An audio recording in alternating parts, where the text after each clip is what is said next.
Alvis, le petit elfe pédant.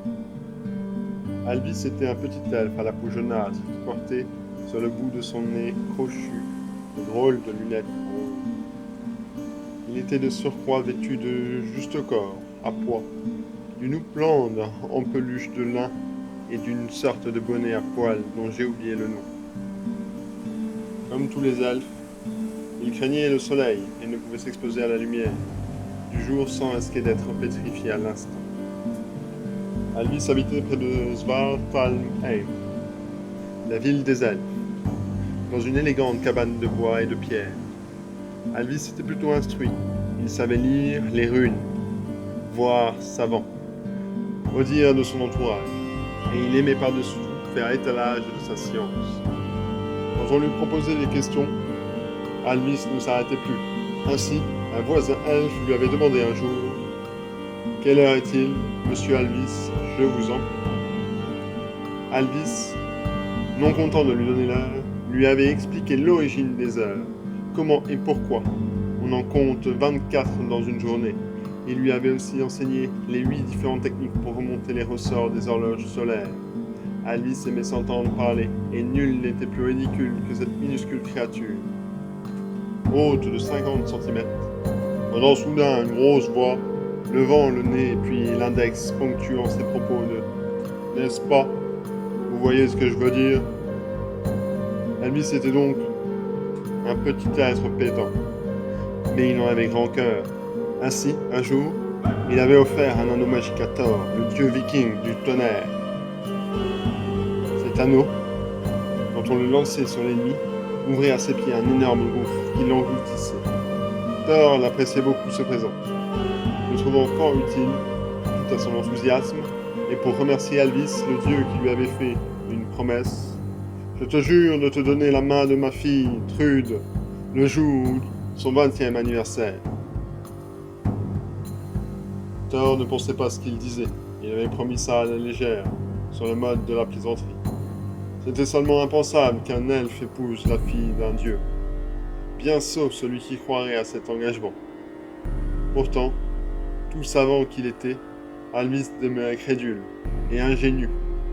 Et quand il avait pris le serment du dieu pour argent comptant, ce soir, c'était le 20e anniversaire de Trude. Et Alvis, l'elfe pédant, préparait son baluchon pour aller chez Thor réclamer son dû. Il entendit le coucher du soleil, ferma sa porte à clé, cacha celle-ci sous un pot de fleurs et se mit en route. Il marchait depuis un quart d'heure quand, au croisement des 4 chemins, un homme assez grand, blond et plutôt bien fait lui demanda poliment s'il pouvait l'accompagner. « Je serai pour vous un bon compagnon de route, » assura l'inconnu. « Certes, nous pourrions faire un bout de chemin ensemble, » accepta Alvis, qui voyait là l'occasion d'exposer son savoir.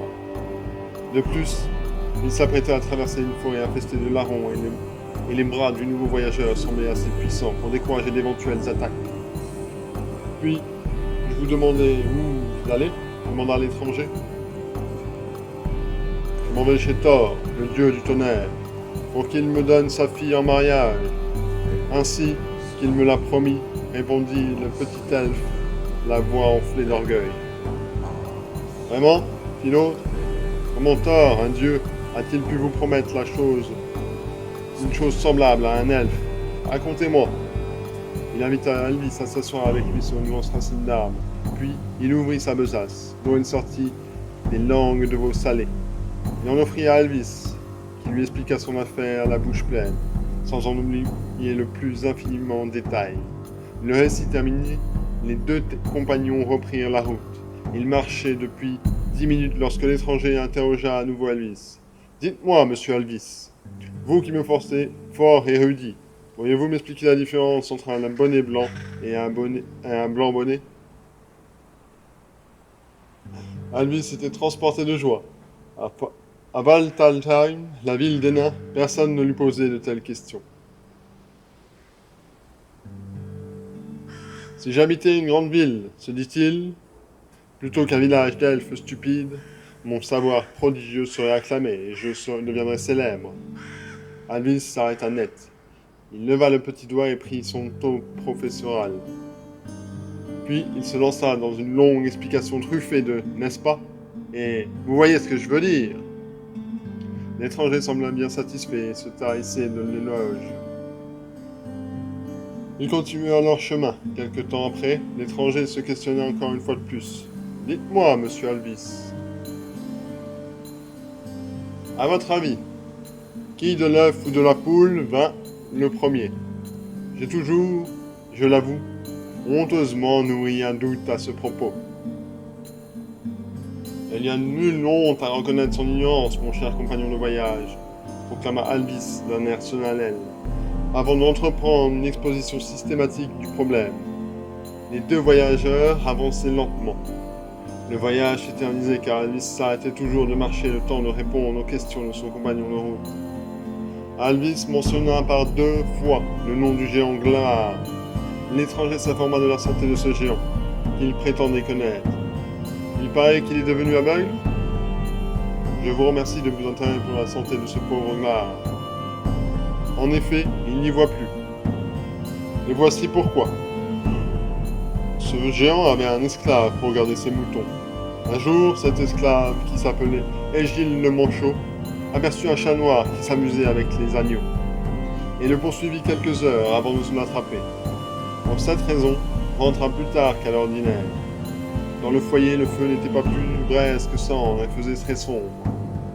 Le géant demanda à son esclave pourquoi il rentrait si tard, et celui-ci mentit en racontant qu'il avait cherché une brebis égarée. « Je m'étonne que tu n'aies pas pu le trouver dans l'obscurité, » observa le géant. « J'y suis parvenu grâce à mes yeux d'or, » affirma Egil le Manchot. « Tu as donc d'autres yeux que ceux que je me connais ?» questionna le géant. « Pardi, je pense bien. Montre-moi-les, » demanda Glahar curieux.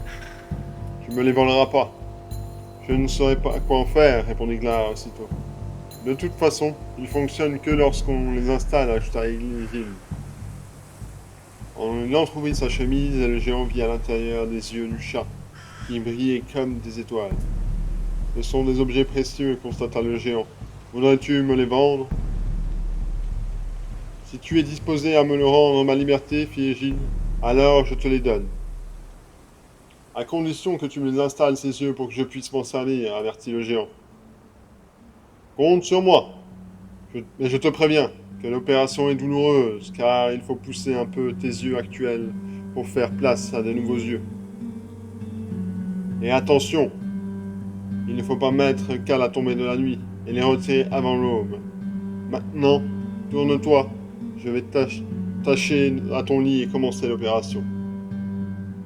Egil attacha Glahar, saisit une fourchette et lui planta dans les yeux du géant, jusqu'à ce que les 2 globes lui tombent sur les joues. Celui-ci se tordit de douleur.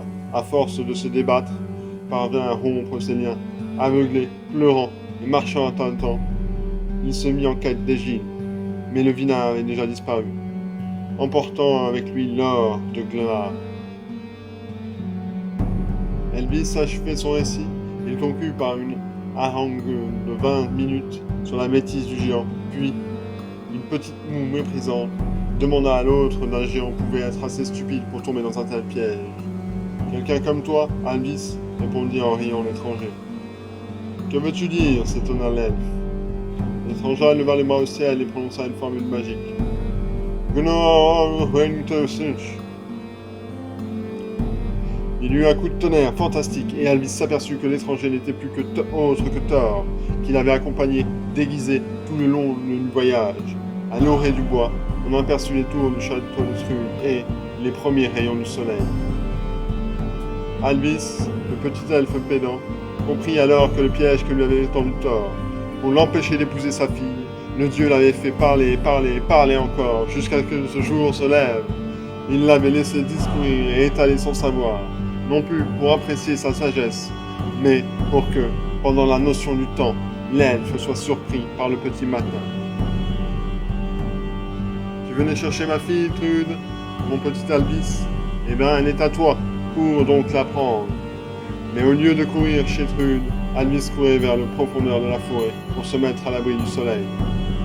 Les premières lueurs du jour apparurent, que les hommes appellent l'aube, et les dieux pourpres rosés. Fatidiques comme un coup de hache à deux tranchants, elles tombèrent sur Albus le Bédant. Il tenait une fuite désespérée. Il fut transformé à l'instant en bloc de pierre, doux. Quand il était silencieux, on entendait parfois s'élever, incohérent, des « n'est-ce pas ?» Vous voyez ce que je veux dire ?